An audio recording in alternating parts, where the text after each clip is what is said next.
Bapak Ibu Saudara-saudara, ayat 11 dan 12 mengatakan begini. Tetapi engkau, hai manusia Allah, jauhilah semuanya itu, kejarlah keadilan, ibadah, kesetiaan, kasih, kesabaran, dan kelembutan. Bertandinglah dalam pertandingan iman yang benar, dan rebutlah hidup yang kekal. Ayat-ayat ini dari bagian pembacaan kita merupakan lanjutan dari pembacaan pasal 6 ayat 2b sampai dengan 10 yang dalam khotbah-khotbah hari Minggu itu diberikan tema tentang akar kejahatan.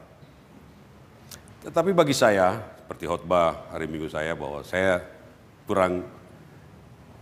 bukan tidak setuju, tetapi saya lebih suka mengatakan di ayat 3 dari pasal 6 itu, karena di sana dikatakan, jika seorang mengajarkan ajaran lain dan tidak menurut perkataan sehat, yakni perkataan Tuhan kita Yesus Kristus, dan tidak menurut ajaran sesuai ibadah. Nah, jadi perkataan Kristus bagi kita itu harus bertumbuh di dalam persekutuan ibadah. Perkataan Kristus itu seperti apa? Itulah yang dikatakan, lihat, kejarlah ini, sukacita, kasih, dan semua itu dikejar. Supaya kita bisa merebut hidup yang kekal itu.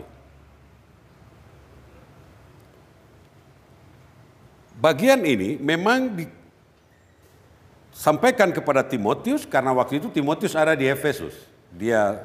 Paulus meninggalkan dia di Efesus, dan Efesus termasuk salah satu 7 jemaat yang didirikan oleh Paulus, kemudian hancur, dan itu termasuk salah satu kota yang sangat bertumbuh pesat sekali dan perdagangan terus, sehingga akibat daripada orang mengejar kehidupan semuanya itu, maka Paulus lihat rupanya mereka lebih mengejar makanan, uang, sehingga mereka lupa. Nah, jadi itu sebenarnya masalah.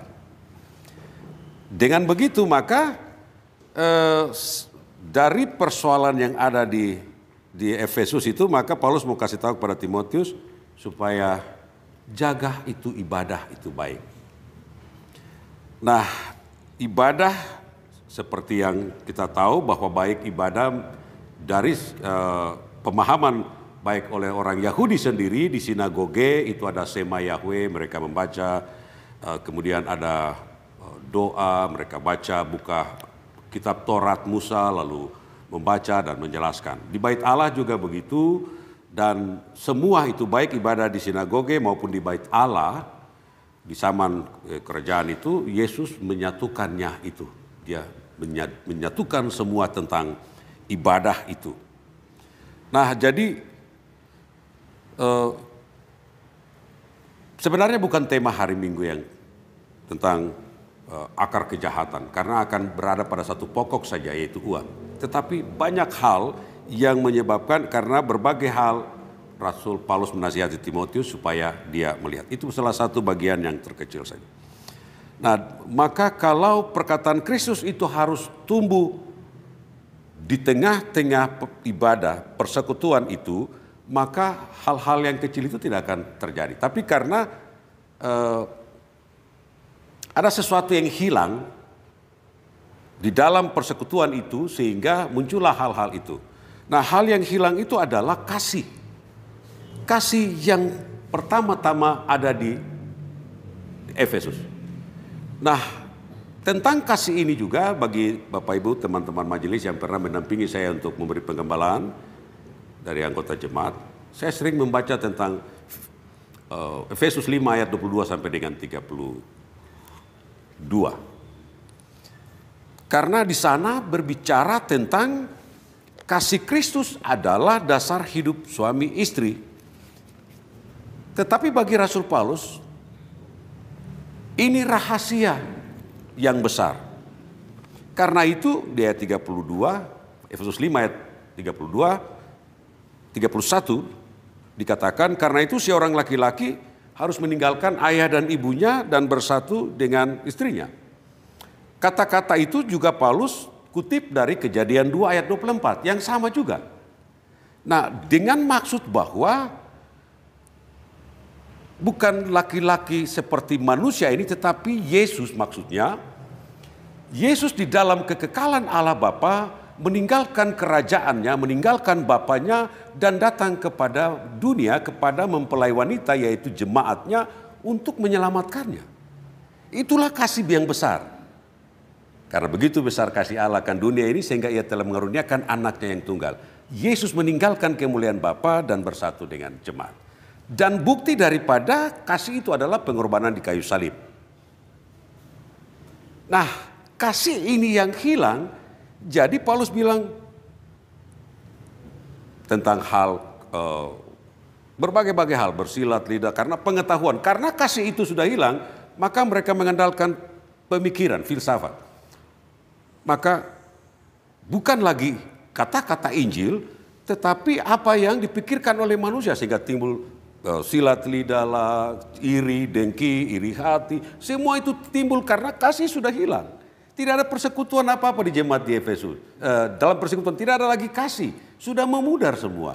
Sehingga Paulus bilang, jagalah perkataan Kristus itu di tengah dan peliharalah ibadah. Nah, dengan begitu maka kasih itu harus selalu menjadi dasar di dalam persekutuan ibadah. Baik di WIK, di KSP, di jemaat, di mana saja. Kasih itu harus menjadi dasar. Karena itu seperti suami dan istri, bagaimana hubungan Kristus dan jemaat. Karena suami harus berkorban atas istri dan istri harus tunduk dan mengasihi suami, begitu juga Kristus telah berkorban bagi kita, maka kita harus tunduk dan menghormatinya. Karena itulah kasih yang sesungguhnya. Nah, kalau begitu, apa yang Paulus katakan di ayat 11 dan 12 ini. Tetapi engkau hai manusia Allah. Saya dari tadi pikir manusia Allah yang dimaksudkan ini siapa? Itu bukan untuk Yesus, tapi buat kita. Buat Timotius. Manusia Allah adalah yang sudah diselamatkan, yang percaya kepada Kristus Yesus, yang menerima kasih karunia Allah. Karena manusia itu terdiri dari tubuh, roh, dan jiwa. Roh itu milik Allah. Maka kita adalah manusia Allah. Manusia adalah manusia yang memiliki kasih. Manusia yang memiliki kasih persaudaraan, persekutuan di dalam Kristus. Karena Allah adalah kasih menurut satu Yohanes. Allah adalah kasih. Sekalipun banyak dosa, tapi kasih dapat menutupi segalanya. Jadi kita adalah manusia Allah, manusia yang memiliki kasih Allah. Sehingga apa yang diinginkan yaitu rebutlah semua itu. Kejarlah keadilan, ibadah, kesetiaan, kasih, kesabaran, dan kelemah lembutan. Bertandinglah dalam pertandingan iman yang benar dan rebutlah hidup yang kekal. Bertanding dalam pertandingan iman yang benar, iman yang bukan dikontrol oleh logika, akal budi kita. Jadi kalau kita mengontrol firman ini dengan akal, maka bukan Tuhan yang berbicara, tapi akal kita yang berbicara. Nah, karena itu bertandinglah seperti seperti manusia Allah. Nah, cara bertanding kita dalam ibadah seperti apa? Seperti tadi saya katakan di awal bahwa Yesus telah menyatukan ibadah di sinagoge dan ibadah di bait Allah. Dengan begitu maka yang diinginkan bagi kita yaitu tentang kasih.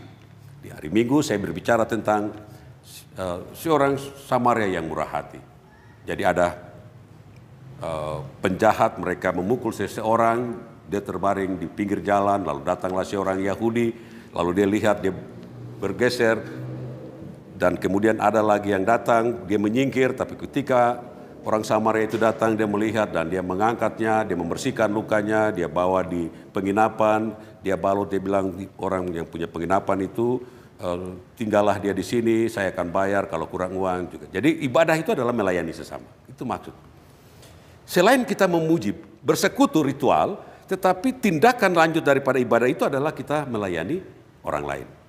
Nah, itulah perkataan Kristus. Perkataan Kristus seperti apa? Yesus kan bilang begini, jikalau engkau dapat melayani seorang yang paling hina daripada mereka ini, engkau telah melakukannya buat aku. Ketika aku di penjara, ketika aku lapar, ketika aku haus, kamu di mana? Aku tidak mengenal kamu. Kan Yesus yang bilang begitu. Jadi ibadah yang betul itu adalah memelihara perkataan Kristus diam di tengah persekutuan kita, yaitu kasih itu sendiri. Karena kita adalah manusia Allah. Manusia-manusia yang memiliki kasih itu sendiri. Nah, saya pikir itu bagian firman yang sangat penting bagi kita, sehingga baik teman-teman kita majelis, baik koordinator, para penaturan Semas, kita yang ada bekerja di kebun anggur Tuhan ini, kita layani dengan memelihara ibadah, yaitu melakukan hal yang kasih. Mungkin pasti jemaat marah kita kan, kita malas lah, tapi tidak apa-apa. Kejarlah yang baik. Begitu juga dengan saya. Sekalipun banyak orang marah, kalau kita sama-sama manusia Allah, buktikanlah, kita pertaruhkan, rebutlah itu. Dan saya pikir juga semua. Dan saya pikir juga buat Bapak, keluarga Bapak dan Ibu Tony, kita semua adalah manusia Allah, artinya manusia-manusia yang memelihara kasih. Bapak telah melaksanakan tugas 1 periode yang lalu, Ibu ganti, dan bagaimana kasih itu harus tumbuh juga di antara hubungan Bapak dengan Mama. Kasih itu juga harus tumbuh di tengah-tengah anak-anak dan persekutuan. Nah, saya kira itu nasihat yang penting. Jadi di dalam persekutuan keluarga, kalau kasih itu tumbuh, perkataan Kristus itu diam, maka dalam lingkungan yang besar, di KSP, di WIK, dan di dalam persekutuan jemaat, kita akan menampakkan bagaimana kita sebagai manusia-manusia Allah, yaitu manusia-manusia yang memiliki kasih itu. Jadi Bapak Ibu Saudara-saudara, dengan demikian maka apa yang dimasukkan dalam bagian dari pasal 2 ayat 2, pasal 6 ayat 2b sampai dengan 10 kemarin, itu adalah ketika pengetahuan itu, kemanusiaan, keegoan kita itu menguasai pikiran kita, maka akan timbul iri hati, dengki, bersilat lidah, percecokan, bilang ini tidak bisa, ini kok tidak, ya begitulah begitu. Ini manusia begitu. Tapi kalau manusia Allah beda. Manusia Allah menetapkan dan menerapkan kasih dalam kehidupan. Nah, dengan begitu maka nasihat bagi kita, jangan pernah kasih hilang di antara persekutuan, WIK diaspora, dan dengan percaya sungguh bahwa Injil Kristus harus bertumbuh. Perkataan dan tindakan kasih Allah harus bertumbuh di dalam persekutuan kita. Saya berkhotbah, penatua Semas berkhotbah, Semas melakukan tindakan pelayanan kasih. Jadi khotbah sekalipun berapi-api, tetapi kalau tidak ada pelayanan kasih, nol. Penyampaian kata dan perbuatan. Jadi dengan begitu maka inilah pesan firman Tuhan bagi kita sekalian di akhir bulan.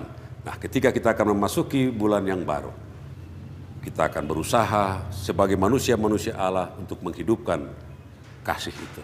Antara apa yang kita ucapkan dengan apa yang akan kita lakukan. Tuhan memberkati.